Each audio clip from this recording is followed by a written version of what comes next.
Types of wine. No matter where a wine comes from, it is identified by combination of these elements: its producer, its vintage, and its varietal. The procedure is most often a winery, but wines are also made by blending together grapes from many different small vineyards. This is common in Europe, and wine made this way is labeled with the name of the cooperative or exporter, not an individual winery. After discussing the brief history of wine, alamin naman natin kung anong iba't ibang uri ng mga ito. Kahit saan manggaling ang isang klase ng wine, mayroon itong tatlong component na siyang nagiging pagkakakilanlan nito. Una ay ang producer. Ito ay kadalasang mga gumagawa ng pagpoproseso ng wine na may sariling taniman. Subalit pwede rin ang mga wine ay nagmula sa iba't ibang vineyard. At ito ang pinakamadalas na wine sa Europa, na ang pangalan na dinadala ng wine ay hindi nagmula sa mga small vineyards ng grapes kundi sa exporter ng mga tao. The vintage is the year in which the grapes were picked and the winemaking process began for the particular bottle. The varietal is the type of grapes used. It is very common to blend different varietals in a single bottle, but unless the second grape type makes up the significant percentage of the wine, the bottle is usually labeled with the name of the predominant grape. Pangalawang component ng wine ay ang vintage. Vintage sa Tagalog ay luma o matagal na panahon na ginagawa. Alam naman natin na ang wine habang lumuluma at sinusubok ng panahon, doon masusukat ang worth nito. Ang vintage ay oras o kung kailan iproproseso ang paggawa ng grapes bilang isang wine. At ang pangatlo ay ang varietal. Sa Tagalog, iba't ibang uri o klase. Maraming uri ng grapes at madalas pinagsama-sama ang mga ito sa isang bote ng wine. At kung ang isang uri ng grapes ay nag-make up ng significant percentage, ang pangalan niyon ay ile-label as a wine. Sa slide na ito, mayroong tatlong uri ng table wines. Ito ay ang mga madalas na i-serve sa dining table na at mga restaurant kapag may formal na okasyon o di kaya mga personal na kasiyahan na nagse-celebrate. Red wines tend to be hearty, full-bodied, and nearly always dry. Their color can be ranged from deep crimson to purple to reddish orange or rust, depending on the types of grapes used and the age of the wine. Ang red wine ay pinaka-common na i-serve sa mga restaurant. Madalas itong i-partner na inumin sa steak sapagkat ito ay may dryness na ibig sabihin ay hindi ganoong katamis. Red, crimson red, purple, orange, or rust ay kadalasan na kulay nito. Red wines are not refrigerated but is served at slightly cold room temperature of 60 Fahrenheit to 65 Fahrenheit or very lightly chilled. Ito ay hindi nilalagay sa refrigerator ngunit isineserve ito ng lightly cold. Bakit? Kapag nasa room temperature ang isang wine, mas lamang ang lasa ng alcohol nito, kung kaya dapat ay malamig o medyo malamig ito kapag sineserve upang hindi gumuhit sa ang alak na siyang nagbibigay ng init sa lalamunan. White wines range in color from pale straw to bright yellow to gold. They are generally more delicate in flavor than reds, and they are ranged in flavor from very dry to very sweet. Many people begin a meal with an appetizer, soup, or salad, and a white wine, then switch to red if they will be having a hearty main course. The drier whites also complement fish, veal, and pasta dishes in light butter or cream-based sauces. The sweetness white wines usually are made to be served as a dessert or with dessert. White wines are always served chilled, sometimes slightly, sometimes fully refrigerated. Ang white wines ay mas delicate kaysa sa red wines. Ang kulay nito ay maputla o makulay bright yellow to gold. Madalas rin na isinasama ito kapag sineserve ang appetizer. Nagre-range ang ilasa nito mula sa dry hanggang sa pinakamatamis. Kadalasan din ay kasama ito sa mga dessert. Ang drier white wines ay nagko-complement sa dish na may fish at pasta. Kadalasan ay sineserve ito ng fully refrigerate or lightly cold. Rosé wines ay various attractive shades of pale red, pink, or salmon, and they are sometimes refrigerated to as a blush white. They are made from red grapes, but in characteristics and taste they are lighter and more like white wine. Red wines, also called blush wine, sapagkat ang kulay nito ay pink or salmon o maputlang pula. Ito raw ay gawa sa red grape subalit ang lasa ay magaan katulad ng white wine. These wines are generally fresh and fruity and many have touch of sweetness, making them lovely component to ham, turkey, or lighter style of food. Ang rosé wines ay fruity or sweet na lasa nagko-complement ng ham or turkey.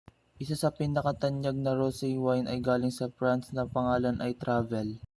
Kanina ang diniscuss na type of table wines ay stilled at walang bubbles. Sparkling wine.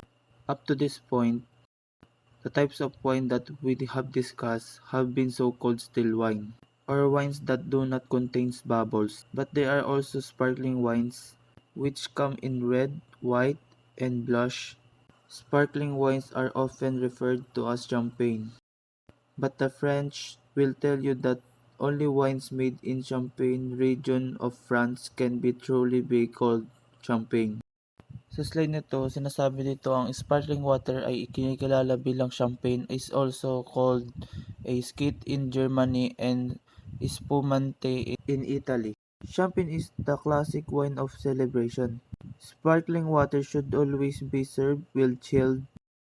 They complement almost any food and are also good to drink by themselves. Usually, sparkling water is sold by the bottle, but some bars and restaurants also serve it by glass or as an ingredient in a mixed drink, such as mimosa. Ito ay isang classical na wine na madalas sineserve sa isang celebration. Ito ay kadalasan nagko-complement sa halos lahat ng pagkain at madalas sineserve ito ng well chilled. Usually, winery sells this in a bottle. Pero ang champagne ay binebenta sa mga bar ng nasa baso. A glass of champagne ika nga. Madalas din itong ginagamit pang mix ng iba't ibang inumin ng mga bartender. Fortified wines. Another wine category consists of wine that has extra alcohol or brandy added to it. This process is known as fortifying the wine, but the government does not allow the word fortified to be used on the label to prevent consumer from mistakenly thinking that it is of some health benefit. The percentage of alcohol is on the label is your first clue. Anything with an alcohol content of over 14% has been fortified. Most fortified wines have an alcohol content of 17 to 19%. The legal limit is 24%. The most famous fortified wine is probably port, which is made for the most part of Portugal. Fortified wines. Ito ay isang uri ng wine na may dagdag na alcohol or brand. Ang clue o palatandaan ng fortified wines ay isang wine ay kapag ay lumagpas ng 14% ang alcohol level nito. 17 to 19 ang alcohol percentage ng halos fortified wines at pinakalimit ay 24. Mayroong dalawang division ang fortified wine. Una ay ang aperitif na nag-ibig sabihin ay to open, at kilala rin bilang aromatized. Ang mga wines ay binibigyan ng lasa sa pamagitan ng aromatic herbs at spices. Traditionally, isineserve ito bago kumain upang mag-aid ang digestion.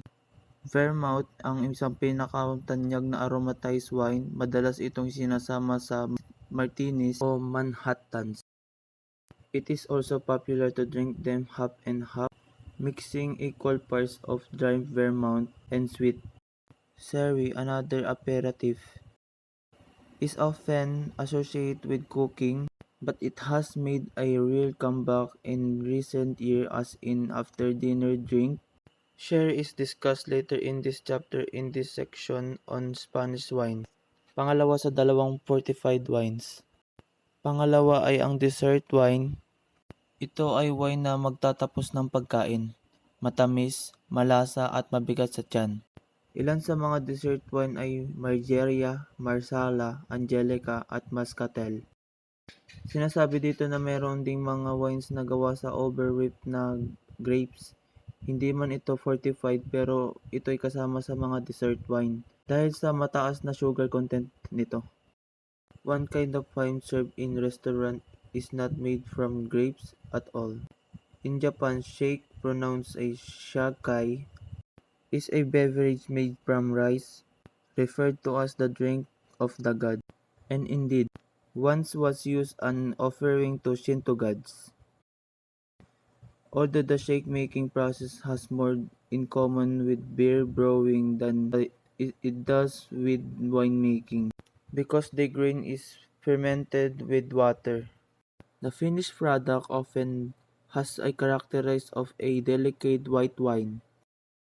Its profile can range from dry to sweet and fruity, with a 14 to 13% alcohol content. Shake is a bit more potent than wine and a great deal more potent than beer. Mayroong dalawang kategori ang shake.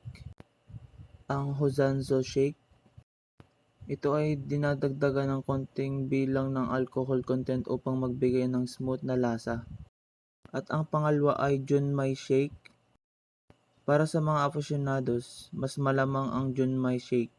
Mayroong pangatlong kategori na pumapailalim sa house wine category. Ang shake, ang Futsushu, ito ay uri ng shake na inexpensive or hindi mahal. Ang shake na ito ay pinapainit bago iserve. Sa slide na ito, sinasabi dito ang shake ay isang fragile na beverage na dapat i-refrigerate bago iserve o sineserve ng malamig. Isa na rin ang shake sa mga ingredients sa pagmix ng martini at margarita.